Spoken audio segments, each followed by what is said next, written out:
Mon cœur et ma chair sont un cri vers le Dieu vivant. Psaume 83. Anne, dont le nom signifie Dieu fait grâce, était stérile et humiliée. Elle a prié le Seigneur et un enfant lui est né, Samuel, dont le nom fait référence à cette prière entendue.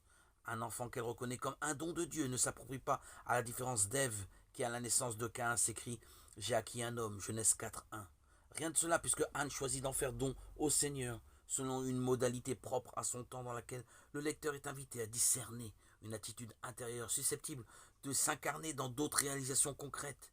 Cette dépossession peut évoquer la ligature d'Israc, Genèse 22, 1-18, épisode dans lequel Dieu ne demande pas à Abraham de tuer son fils, mais de le reconnaître comme un autre que lui, appelé à se tenir devant Dieu, son ultime origine. Luc va dans le même sens en affirmant le primat de la relation de Jésus à son Père sur la relation à la famille dans laquelle il grandit, Luc 2, 41-52. Certes, il fait une allusion à la Pâque du Christ, vrai homme et vrai Dieu. Absence de 3 jours, rencontre avec le ressuscité qui, comme le dit Jean, doit remonter vers son Père, Jean 20, 17.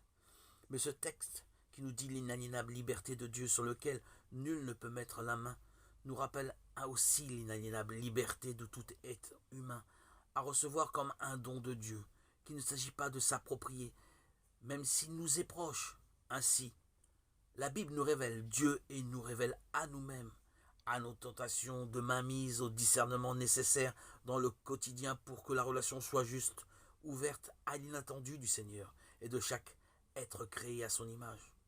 Ce qui nous demande de mettre notre force en Dieu, comme le chante le psalmiste, pour que des chemins s'ouvrent dans nos cœurs. Psaume 83.